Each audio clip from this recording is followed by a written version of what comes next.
السلام علیکم ورحمۃ اللہ وبرکاتہ۔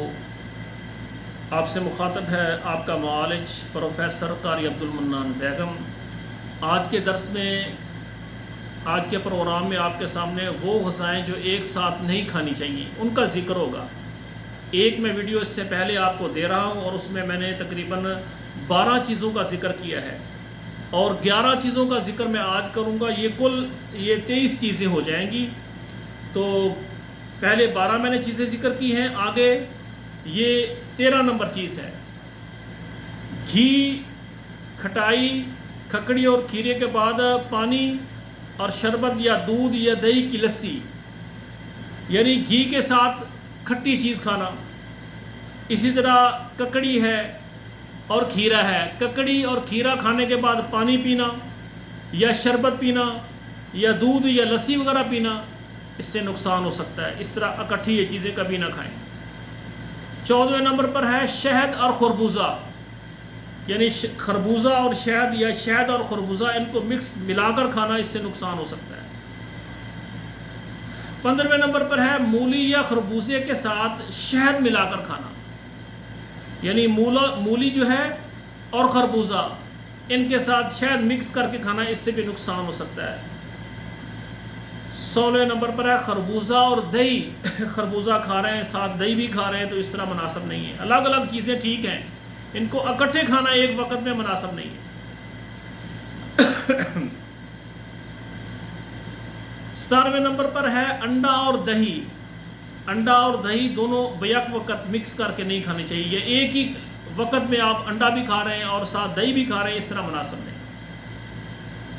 مولی اور دہی، ٹھیک ہے نا، مولی اور دہی دونوں ایک وقت میں نہیں، کھانا کھا رہے ہیں ساتھ بطور سلاد آپ مولی کا استعمال کریں، آپ یا پھر مولی کا استعمال کریں، دہی کا استعمال کر لیں، کوئی مسئلہ نہیں، لیکن دونوں کو مکس کر کے نہ کھائیں۔ 19 نمبر پر ہے دہی اور اچار۔ اکثر بھائی ان کی عادت ہے کہ کھانے میں ساتھ دہی لیتے ہیں یا کھانے میں ساتھ اچار کا استعمال کرتے ہیں، تو دہی یا اچار دونوں میں سے ایک چیز کھائیں، دونوں چیزیں اکٹھی نہ کھائیں۔ اب 20ویں نمبر پر ہے شربت یا ٹھنڈے پانی کے بعد چاہے، یعنی پہلے شربت پیا ٹھنڈا ٹھنڈا، یا ٹھنڈا پانی پیا یا شربت پیا، اس کے فوراً بعد چائے پی لینا، یا اسی طرح آپ نے چائے پی ہے اور چائے کے بعد فوراً ٹھنڈا پانی یا شربت پئیں، اس طرح نقصان ہو سکتا ہے۔ 21ویں نمبر پر ہے گوشت کے ساتھ سرکہ اور شہد کا استعمال کرنا۔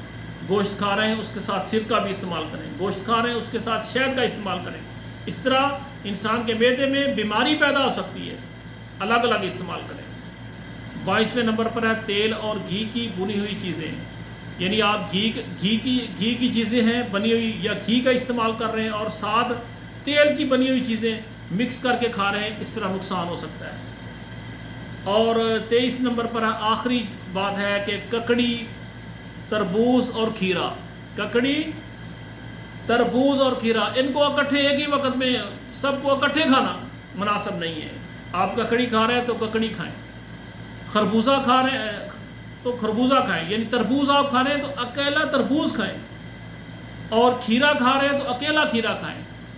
یہ ککڑی، تربوز اور کھیرا تینوں کو ملا کر کھانا، اس سے نقصان ہو سکتا ہے۔ تو میرے بھائیوں، اکثر بھائی اور بہنیں کہیں گی یہ چیزیں ہم تو اکثر ملا کر کھاتے ہیں، ہمیں کچھ بھی نہیں ہوا۔ تو انسان کے اندر ایک طاقت ہوتی ہے جو بیماری کے خلاف لڑتی ہے، جس کو قوت مدافعت کہتے ہیں۔ جب انسان کے اندر طاقت مضبوط ہوتی ہے تو بیماری انسان کے اوپر حاوی نہیں ہوتی، یعنی بیماری حملہ نہیں کرتی، بیماری ظاہر نہیں کرتی۔ تو اس لیے میرے بھائی جو استعمال کرتے ہیں وہ ان چیزوں سے پرہیز کریں، کہ یہ پرہیز کرنے سے انسان بے شمار بیماریوں سے بچ جاتا ہے۔ میرے پاس کئی بھائی آتے ہیں، وہ کہتے ہیں کہ ہم نے اچانک فلاں چیز کھائی ہمیں یہ بیماری ہو گئی، فلاں چیز کھائی اس کے بعد ہمیں یہ بیماری ہو گئی۔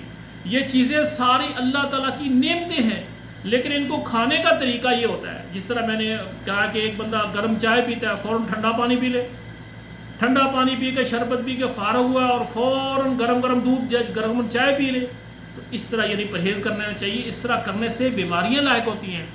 تو میرے بھائیوں، یہ آپ سے ان چیزوں کا ذکر کرنے کا مقصد ہے کہ ان چیزوں سے ہم بچیں، یہ چیزیں آپ ایک ساتھ نہ استعمال کریں۔ اگر کریں گے تو ہو سکتا ہے آپ کو کوئی ایسی بیماری ہو جائے پھر بعد میں آپ سوچیں گے کہ دونوں چیزیں تو اچھی تھی، کھانے والی تھی، تو ان کو ایک وقت میں بیک وقت جب استعمال کرتے ہیں تو امراض لاحق ہوتی ہیں۔ تو آپ کو کوئی بھی مسئلہ ہے تو آپ میرے یعنی کمنٹ کریں مجھے۔ اس کے علاوہ آپ میرا نمبر ہے واٹس ایپ نمبر، اس پر میرے ساتھ رابطہ کریں انشاءاللہ تعالیٰ۔ جو بھی بیماری اور جس بیماری کا آپ علاج کہیں گے انشاءاللہ میں تفصیل سے آپ کو اپنے اس چینل پر سینڈ کر دوں گا۔ والسلام علیکم ورحمۃ اللہ وبرکاتہ۔